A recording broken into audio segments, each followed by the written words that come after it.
¡Qué montón de mentiras de mierda, estúpido pedazo de mierda! Amenazaste mi vida, maldito negro. No es ninguna novedad que los tribunales son lugares solemnes, donde tienen lugar los procesos de la ley y la justicia. Todos sabemos también que los jueces deben ser respetados y que debemos comportarnos con dignidad. Pero no es el caso de estos acusados, que estamos a punto de ver. Su falta de respeto por los tribunales y los jueces te dejará atónito. Estos son los acusados tontos, que olvidaron que había micrófonos en los juzgados. Jacob Larson. El primer acusado tonto de nuestra lista es una pieza desagradable. Esta sesión judicial tuvo lugar en Jackson, Michigan, donde el Tribunal del Cuarto Circuito se reunió para una audiencia sobre una orden de protección personal o violación de PPO que implicaba a Jacob Larson. El acusado fue acusado de enviar insinuaciones no deseadas a través de mensajes de Facebook a una mujer presente, antigua conocida del instituto. Esta conducta constituía un incumplimiento de una orden de alejamiento contra Larson. La demandante relató numerosos mensajes, muchos ocurridos el año anterior. El juez sondeó la frecuencia de los mensajes de Larson, señalando que era la segunda vez que el acusado se enfrentaba a un escrutinio por sus contactos con la demandante. Notablemente, el mismo juez emitió la OPC inicial contra Larson 4 meses antes. Juez: usted va a la cárcel por 3 días. Larson: a la mierda. Juez: y la próxima vez que lo infrinjas, irás a la cárcel. Larson: tú y ella sois todos coleguitas. Juez: la última vez que estuviste en el juzgado tuviste una mala actitud. Larson: tú y ella son amigos. Os lleváis bien. Juez: 45 días en la cárcel del condado. Larson: perra. Juez: vale, 93 días en la cárcel del condado. El juez trató de explicarle a Larson que su violación del PPO le estaba dando una sentencia de 3 días de cárcel, pero Larson seguía interrumpiendo. Larson insinuó que el juez y el demandante tenían una relación. Esto enfureció al juez, que condenó a Larson a 45 días de cárcel. Larson continuó siendo disruptivo y el juez lo aumentó a 93 días de cárcel, mientras retaba a Larson a hacerle dar más tiempo de cárcel. Mientras el alguacil intentaba esposar a Larson para llevarlo a la cárcel, Larson empezó a resistirse. El juez rodea el estrado y se quita la toga para unirse al alguacil y sujetar a Larson. Larson sigue mostrándose beligerante e incluso le dice algunas palabrotas. El juez y el alguacil consiguen tirar a Larson al suelo y esposarlo. Mientras se lo llevan, el juez repite que Larson pasará 93 días en la cárcel del condado. Buzz Webb. Las atroces acciones de Webb se desarrollaron en Kentucky entre 2003 y 2009, cobrándose las vidas de sus exnovias Bria Runievich y Sabrina Vaughn. Su historial delictivo se remonta al año 2000, marcado por enfrentamientos con las fuerzas del orden. La brutalidad de Webb acabó con la vida de Vaughn en 2003, cuyos restos enterró en el condado de Powell.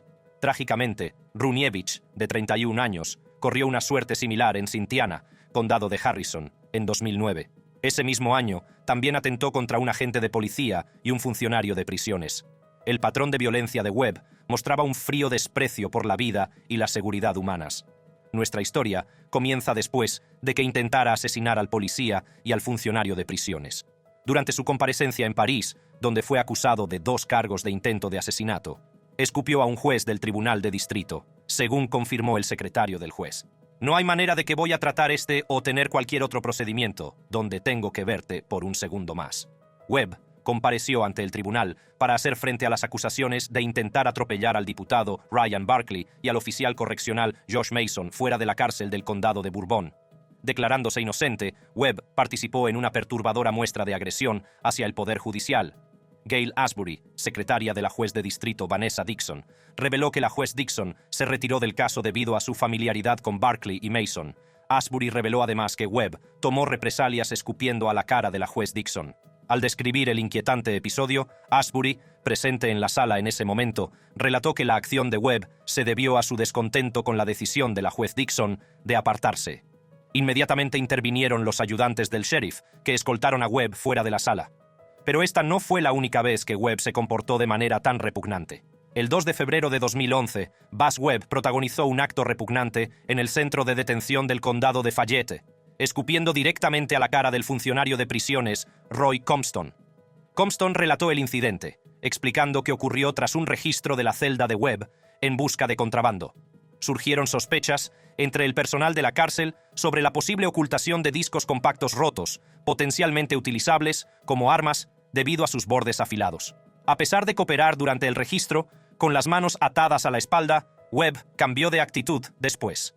Volviéndose hacia Compton, escupió su saliva, golpeando la frente y la región superior de la nariz del agente. Según Kathy Kearns, secretaria del condado de Harrison, no se presentaron cargos legales contra Webb en el condado de Harrison por escupir al juez. No tuvo tanta suerte en el segundo incidente. Webb se enfrentó a un juicio conjurado en el que fue declarado culpable de agresión en tercer grado por escupir al funcionario de prisiones del condado de Fayette. El caso de la fiscalía se basó en solo 4 testigos antes de descansar. Webb optó por no declarar en su defensa y ningún testigo se presentó en su favor. Típicamente, el juicio procedería a una fase de pena. Sin embargo, Webb optó por renunciar a esta fase y en su lugar se declaró culpable de un cargo de ser un delincuente persistente en primer grado. Su decisión dio lugar a un aumento de su condena de 5 años por agresión a 10 años. Esta condena se cumplirá, junto con una pena de 15 años, por agredir a otro funcionario de prisiones del condado de Fayette, y una pena de 50 años de prisión por el asesinato de Bria Runievich en el condado de Harrison. Alan McCarty. Nuestro siguiente acusado en la lista llevó la boca sucia a un nivel completamente nuevo. Alan McCarty Jr., de 36 años, residente en Milton, Florida, conocido por sus diatribas cargadas de blasfemias, recibió un severo castigo por sus acciones. Le cayeron 10 días entre rejas por su sarta de palabrotas ante el tribunal, que a punto estuvieron de cerrarle la boca con cinta adhesiva. Esto se sumó a su condena en agosto por amenazar a la juez de circuito Stacia Warren por una sentencia sobre la custodia de un niño. En ese caso, fue condenado a 20 años de prisión. Además, el juez de circuito Matt Foxman reveló que McCarty también había amenazado al hijo nonato de una fiscal, lo que provocó una erupción disruptiva en la sala del tribunal. Juez, ¿quieres estar en la sala o no? McCarty, ¿quieres chupar mi polla o no? Juez, prefiero no hacerlo, señor. En una escena tormentosa en el Centro de Justicia en Daytona Beach, Alan McCarty Jr. desató un torrente de insultos, llenos de blasfemias, dirigidos al juez Foxman. Menuda sarta de putas mentiras, pedazo de mierda.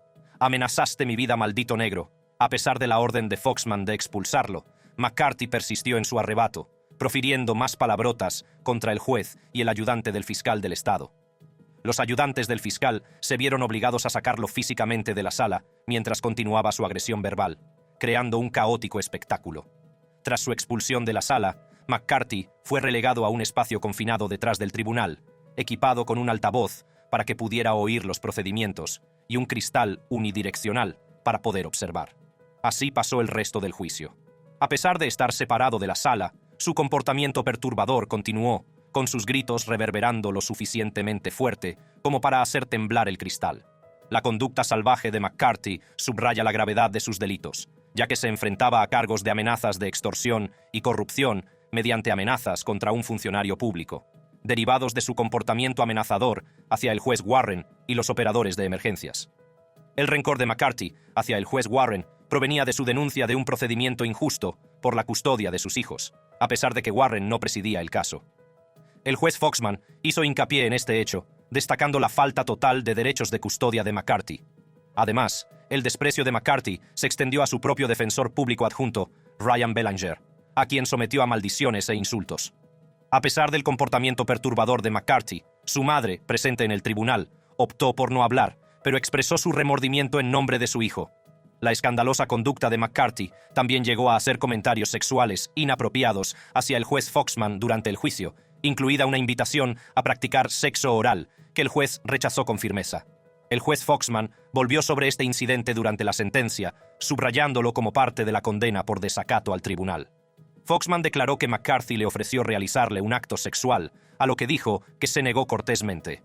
La condena adicional de 10 días inhabilita a McCarty para ingresar en un centro de reinserción laboral o comunitaria durante su estancia en prisión. Después de su encarcelamiento, cumplirá la sentencia de 10 días en la cárcel del condado. El fiscal del estado, R.J. Laritza, afirmó que la sentencia de 20 años de McCarty le da tiempo suficiente para reflexionar sobre la profundidad de sus acciones contra el sistema judicial. Daniel Wright. Daniel Wright, de 17 años, sonreía mientras la afligida madre de Jordan Klee, un estudiante del Instituto Pioneer al que mató, derramaba lágrimas. Al ver esto, el juez David S. Swartz interrumpió el proceso instando a los fiscales a reconsiderar la sentencia acordada de 25 a 52 años entre rejas. Espero sinceramente que lo que sea que deseabas tanto que sentiste la necesidad de asesinar a mi hijo haya merecido la pena de al menos 52 años en tu existencia continuada. No podrás permitirte el lujo de criar a tu hijo porque me quitaste el mío. Durante la sentencia, el juez borró la sonrisa de la cara de Wright al enfrentarse a las consecuencias por el tiroteo mortal del estudiante de secundaria. Expresando su incredulidad ante el comportamiento de Wright, Schwartz insinuó su reticencia a aceptar el acuerdo de culpabilidad, una desviación de su enfoque habitual. El juez advirtió con severidad que, de cara al juicio, si Wright era declarado culpable de asesinato, se enfrentaba a una cadena perpetua. Eso significa que Wright pasaría el resto de sus días entre rejas. El juez dijo que estaba considerando seriamente esa posibilidad. A pesar de la gravedad de la situación, Wright sonreía y movía la cabeza, aparentemente animado por el apoyo de un compañero en la sala. Mientras tanto, el abuelo de Klee, su madre Karen Klee, que lloraba, y su primo compartieron sus declaraciones sobre el impacto en las víctimas.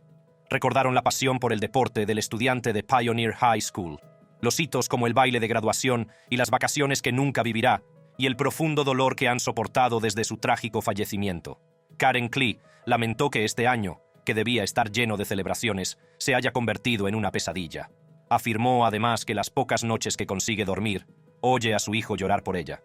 Abogado: Señoría, mi cliente quiere dirigirse al tribunal. Juez: Por supuesto. Sí, señor Wright. ¿Qué quiere decir? Wright: Solo quiero decirles que pronto estaré en casa. Rip Keon: Quiero a mi familia. Durante su oportunidad de dirigirse al tribunal, Wright expresó su simple deseo de que se aceptara su acuerdo de culpabilidad y condena, esperando volver pronto a casa. Transmitió afecto por su familia y ofreció un R.I.P. Keon, una probable referencia a la muerte a tiros de Keon Washington en 2014, presuntamente relacionada con las bandas. Sin embargo, su actitud cambió notablemente cuando el ayudante del fiscal del condado de Washtenaw, John Vela, pidió tiempo para hablar con la familia Klee sobre el acuerdo de culpabilidad. Tras una larga pausa, Vela reveló que la familia prefería que Schwartz procediera con el acuerdo, con el objetivo de abrir la puerta al cierre y emprender el camino hacia el perdón. David Goldstein, abogado de Wright, trató de comprender el comportamiento de su cliente, atribuyendo las sonrisas a una mezcla de miedo, juventud y problemas de conducta. El juez, influido por el deseo de la familia de cerrar el caso, aceptó a regañadientes el acuerdo y condenó a Wright a una pena de entre 23 y 50 años. A pesar de su comportamiento inadecuado, Wright evitó cargos más graves por otras actividades relacionadas con las bandas. Sin embargo, la sentencia no estuvo exenta de polémica.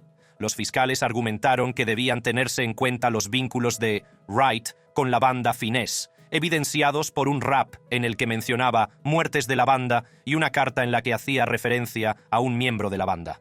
La sentencia de Wright fue muy emotiva.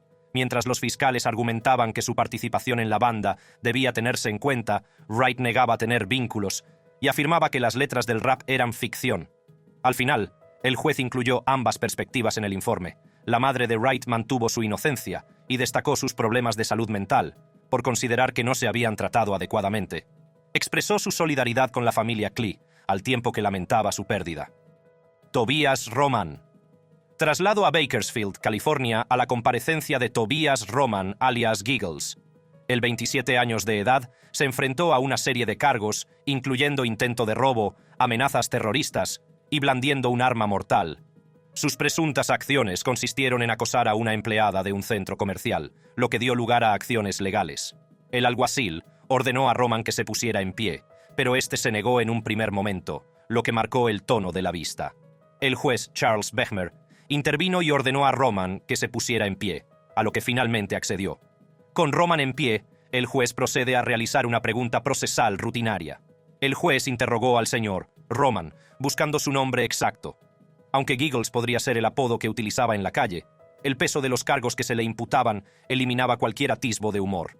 El juez Charles Behmer procedió a nombrar al abogado de oficio para representar al señor Roman. Dirigiéndose a Roman, el juez expuso los cargos, principalmente intento de robo.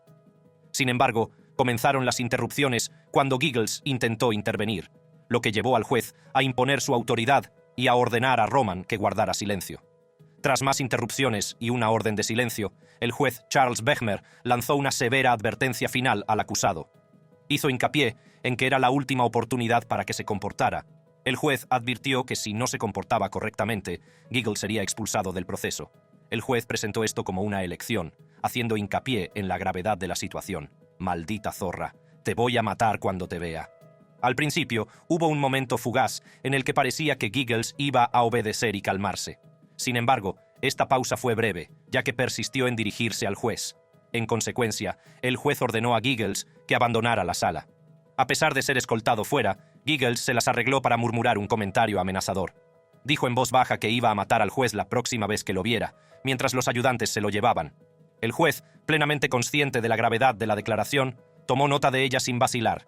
Dirigiéndose al tribunal, el juez Charles Bechmer pidió que se documentara oficialmente la amenazadora declaración de Giggles. Se centró en la gravedad de la amenaza de Giggles, afirmando que declaró abiertamente su intención de asesinarle si se cruzaban en su camino. El juez hizo hincapié en la necesidad de que las fuerzas del orden actuaran con decisión en respuesta a esta grave amenaza, garantizando la seguridad de todas las partes implicadas. Posteriormente, Giggles se declaró inocente del cargo de amenazas a un funcionario público, por lo que fue condenado a 8 meses de prisión. Sorprendentemente, se desestimaron todos los demás cargos contra él, salvo el de amenaza con intención de aterrorizar. Giggles volvió a declararse inocente de este último cargo, por lo que fue condenado a 3 años de prisión.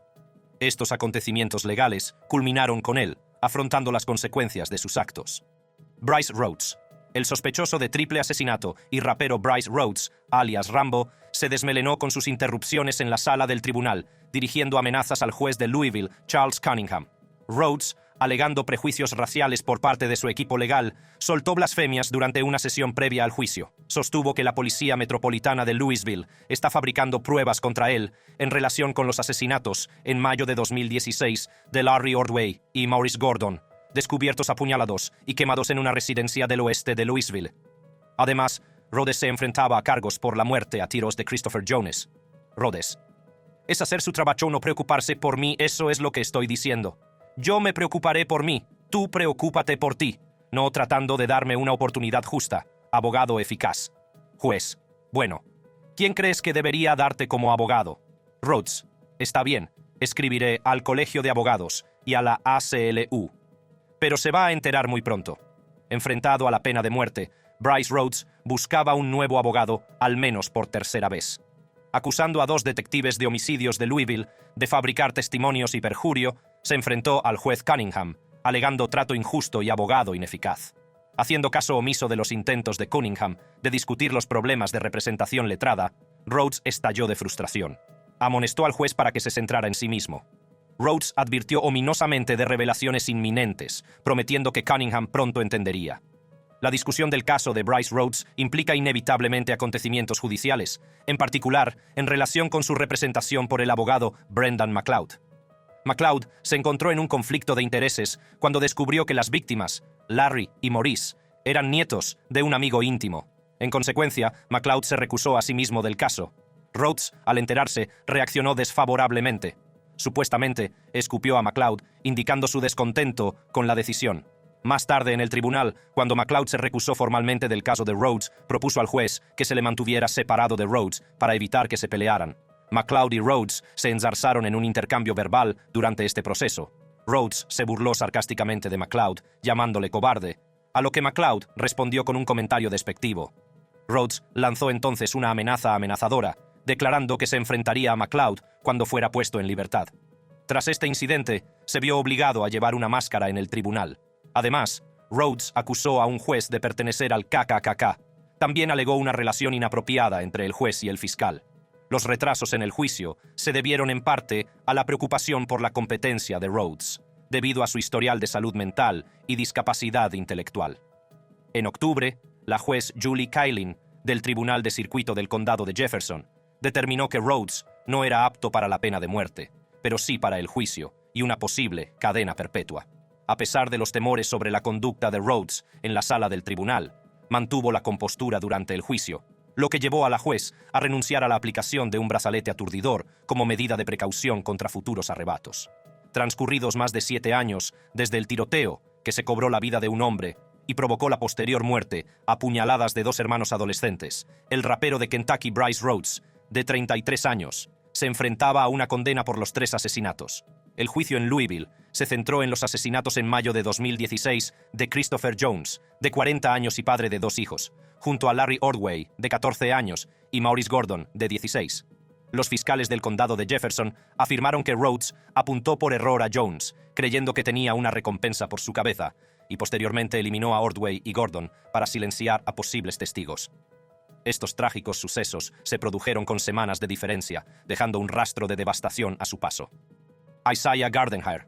En Mount Pleasant, Michigan, Isaiah Gardenhire, de 40 años, se enfrenta a una comparecencia tras una espeluznante ola de crímenes que duró 2 días y conmocionó a la comunidad. Acusado de agredir sexualmente a su novia antes de atacar mortalmente a su hija de 13 años, Gardenhire presuntamente tomó rehenes en un complejo de apartamentos cercano. Los informes indican que agredió sexualmente a la rehén, atracó a las víctimas y les robó el vehículo. Aunque Gardenhire acabó entregándose a las autoridades durante la lectura de los extensos cargos por parte de la juez Sarah Spencer Noble, se le vio desconectado, incluso adormilado. La lista de acusaciones contra él incluía homicidio, agresión sexual y uso de armas, pintando un duro panorama de sus presuntos delitos. A medida que se desarrollaba el proceso judicial, Gardenhire seguía mostrando signos de desinterés, bostezando de forma audible y desviando la atención de la vista. Sin embargo, el juez mantuvo la concentración y pidió al fiscal, David Barberi, que hablara de las condiciones de la fianza de Gardenhire. Barberi hizo hincapié en la magnitud del pasado delictivo de Gardenhire, que incluye un historial de delitos violentos y relacionados con armas, así como casos anteriores de incomparecencia ante los tribunales. Además, Barberi destacó que Gardenhire ya estaba en libertad bajo fianza, por otro caso de conducta sexual delictiva en otro condado cuando supuestamente se embarcó en la ola de crímenes de 2 días.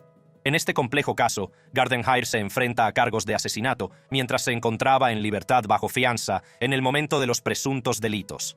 Cuando el fiscal empieza a hablar de los cargos, Gardenhire interviene para afirmar que su novia, y no él, debe ser considerada responsable del asesinato de su hija. Interrumpiendo al fiscal a mitad de la frase, insisten que la acusen de asesinato porque fue él a quien lo hizo. El fiscal intenta reconducir la situación, pero Gardenhire persiste, lo que provoca una advertencia del tribunal.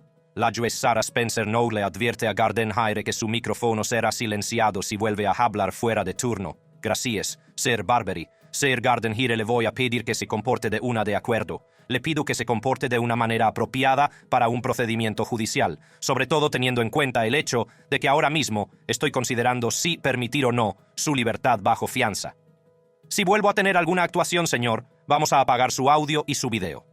A pesar de cesar en sus interrupciones, Gardenhire recurre a hacer un gesto profano con la mano, lo que provoca la intervención de la juez. La juez Sarah Spencer Noble le amonesta, insistiendo en la necesidad de que se comporte, sobre todo porque se está estudiando su situación de fianza. Advirtiéndole de las consecuencias de nuevas interrupciones, la juez ordena finalmente que se silencie el audio y el vídeo de Gardenhire debido a su continua mala conducta. Tras nuevas deliberaciones sobre las condiciones de su fianza, Gardenhire vuelve a participar en el debate, pero se muestra aún más desinteresado que antes, lo que indica una falta de preocupación por la situación en la que se encuentra. Tras considerar los criterios expuestos en la jurisprudencia, el tribunal consideró apropiada una fianza de $3 millones en efectivo o de caución. Sin embargo, el comportamiento de Gardenhire toma un cariz irrespetuoso cuando le hace una seña al juez, primero con una mano y luego con las dos. La juez Spencer Noble responde rápidamente ordenando que apaguen su señal de vídeo. La vista se interrumpió abruptamente debido a la mala conducta de Gardenhire. Isaiah Gardenhire sigue encarcelado bajo fianza de $3 millones y se enfrenta a un total de 12 cargos penales, entre ellos allanamiento de morada, conducta sexual delictiva en primer grado y asesinato. Milton Watts. En esta ocasión, nos dirigimos al Tribunal Municipal de Berea. Allí, Milton Watts, de 21 años, se entregó tras una orden de arresto por no comparecer ante el tribunal por un cargo de violencia doméstica. Interrogado por el juez Chris Green sobre su ausencia, Watts adujo como motivos la incomparecencia de su madre y el fallecimiento de un familiar. El juez replicó que las citaciones judiciales no eran una sugerencia. Watts parece no haberse inmutado por la situación. Decidió manejarlo de forma independiente, después de que su abogado se retirara. Informado por el juez de que necesita contratar a un nuevo abogado, Watts insiste en que no necesita representación legal. Cuando se le pregunta si es abogado, Watts responde negativamente, revelando su limitada comprensión del proceso legal. El juez intenta hablar de la fianza, pero Watts parece desconocer su significado. Frustrado, el juez Green pregunta si Watts quiere hablar de la fianza, a lo que Watts da una respuesta chocante, que incluye una palabrota. El juez Green, conocido por su franqueza, no se deja impresionar por la actitud de Watts, lo que le augura problemas. Enfrentado al desacato al tribunal, Watts es condenado a 30 días en la cárcel del condado, rápidamente esposado. Sin embargo, surge una oportunidad para salir bajo fianza, fijada en $5,000 en efectivo por una fianza benéfica en virtud de una orden de protección temporal. A pesar de enfrentarse ya a las consecuencias, Watts agrava aún más la situación al insultar al juez. El juez, impasible, amenaza con una sentencia más larga, preguntando si Watts desea una condena de 90 días en lugar de 60. El juez, impasible, amenaza con una sentencia más larga, preguntando si Watts desea una condena de 90 días en lugar de 60. Juez, puede hacer la vida fácil o puede hacerla difícil. Watts, a la mierda, ya he arruinado mi vida. Juez, esos son 60, ¿quieres ir a por 90? Watts, a la mierda. Juez, son 90 más. Watts, a la mierda, a la mierda, a la mierda, a la mierda. El arrebato de Watts continúa, provocando que el juez añada 90 días más a su sentencia. En ese momento parece como si se hubiera roto un dique en su boca, y Watts suelta un torrente de blasfemias, cada una de las cuales aumenta su castigo. El juez anuncia con severidad 180 días más, y luego los duplica a 360. A pesar de la súplica de su hermana para que cese, Watts persiste, burlándose del juez por la escalada de su condena. Sin inmutarse, el juez confirma el recuento, lo que lleva a Watts a comentar sarcásticamente su inminente encarcelamiento de 1 año. Los esfuerzos de la madre y la hermana de Watts resultaron inútiles, ya que Watts persistió en su perorata cargada de blasfemias, mostrando un desafío inquebrantable. A pesar de las súplicas para que se detuviera, Watts siguió profiriendo obscenidades, expresando su desprecio por la autoridad y la sociedad. El personal del tribunal intervino rápidamente a medida que aumentaba la tensión, pero Watts siguió sin arrepentirse, declarando su postura en contra de la clase dirigente. Incluso enfrentado a una posible condena de 360 días, Watts se mantiene firme en su comportamiento. Tras calmarse, el juez redujo la condena a 90 días, equivalentes a 4 días por cada palabra soez pronunciada. Finalmente, Watts se declaró inocente de la acusación inicial de violencia doméstica, por lo que fue condenado a 5 días de cárcel. Austin Boone. En la sala 203 del Tribunal de Distrito de Jefferson, Austin Boone, de 20 años, fue acusado de desacato y condenado a 7 días de cárcel por quitarse los pantalones durante el proceso. Boone había acudido al tribunal para responder a las acusaciones de exceso de velocidad de 22 millas por encima del límite y posesión de parafernalia de drogas. Todo el incidente se grabó en vídeo. Durante el juicio, la juez de distrito de Jefferson, Stephanie Pierce Burke, preguntó a Boone si prefería declararse culpable, a lo que éste se remitió a las indicaciones de su abogado defensor. Boone se mostró inseguro, afirmando que había olvidado si su abogado le había dicho que se declarara culpable o inocente. El juez Burke lo aclaró, ofreciéndole las ventajas de declararse culpable tras el acuerdo previamente discutido. Burke aclaró que el acuerdo implicaba una declaración de culpabilidad, ofreciendo Boone una multa de 44 atas por exceso de velocidad y una multa de 100 por posesión de drogas. Además, podría optar por la escuela de tráfico, evitando 6 puntos en su licencia. Incluyendo los gastos judiciales, el total adeudado ascendía a $178. Sin embargo, mientras el juez ultima los detalles y se avecina el pago de los $178, un alguacil se da cuenta de un problema evidente en la vestimenta de Boone, sus pantalones caídos. El alguacil no tarda en llamar la atención del juez Burke sobre el asunto. Cuando Boone se disponía a abandonar la sala, el juez le ordenó que se subiera los pantalones antes de salir. Aunque a algunos observadores les hizo gracia ver los pantalones caídos de Boone, la juez Burke se mantuvo severa. Le recordó a Boone que estaba en un tribunal. Él lo reconoce y dice que sí. La juez Burke afirma que debía hacer lo que la juez dijera. La juez vuelve a ordenarle que se suba los pantalones por la cintura. Boone pide una aclaración, preguntando qué quería que hiciera.